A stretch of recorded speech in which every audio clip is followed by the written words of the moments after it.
Google's public DNS 8.8.8.8 doesn't live in one building.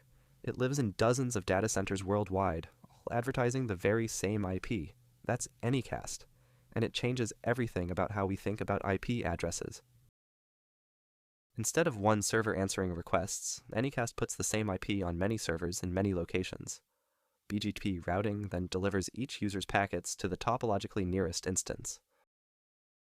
It's the routing protocol that makes the magic. Multiple routers announce the same IP prefix, and border routers see multiple paths. They pick the one with the shortest AS path or fewest hops, not the geographically closest. That means nearest is a routing table decision.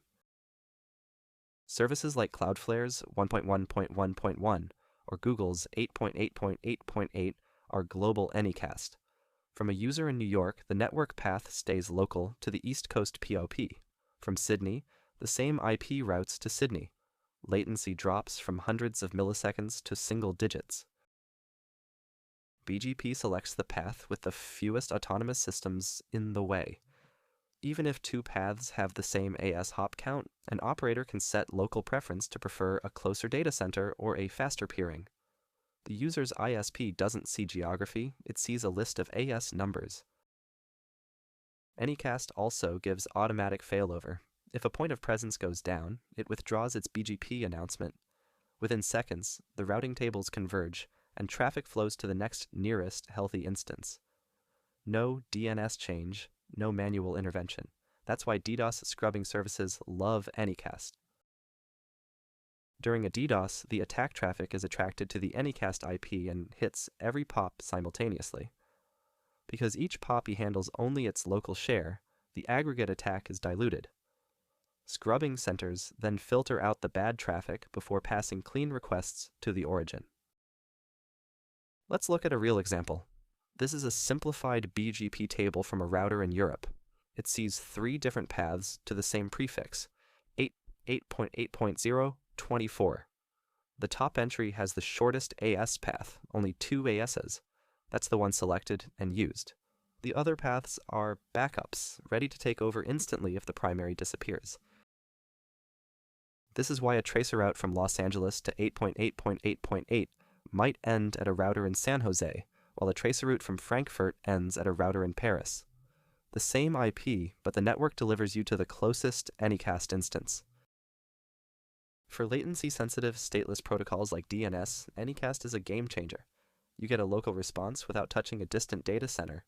That's why the fastest public resolvers all use Anycast. But Anycast has a dark side. TCP connections carry state.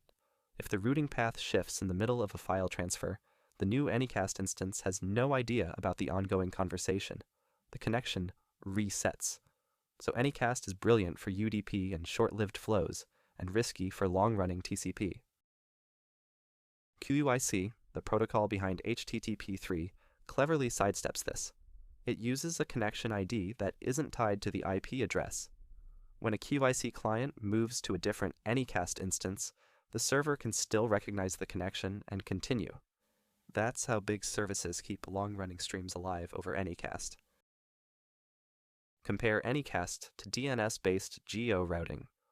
DNS can map users to a specific unicast IP based on their geography or health checks, keeping TCP connections sticky. But failover depends on TTLs. It can take minutes, not seconds. Anycast reacts almost in real time at the cost of unpredictable state. Choose your weapon based on the traffic pattern. A good rule of thumb: Anycast loves stateless protocols and short flows. DNS, NTP, CDN edge requests, perfect. If your application relies on a long-lived TCP socket that must survive a routing change, think twice. Either layer on QUIC or stick with DNS-based routing. Consider a typical production scenario. A global gaming platform uses Anycast for its matchmaking service, which is mostly short UDP bursts. For the actual game session, they switch to QUIC encrypted streams. If the underlay routing changes, QUIC migration keeps the session alive. The initial matchmaking benefits from Anycast's low latency and automatic failover. So Anycast isn't a mysterious network trick. It's a direct consequence of how BGP picks the shortest AS path to a prefix. It gives you low latency, automatic failover, and DDoS absorption for free, as long as your application doesn't rely on long-held TCP state. For that, quick or DNS-based routing are your friends. Thanks for watching. I hope this one was useful. See you in the next video.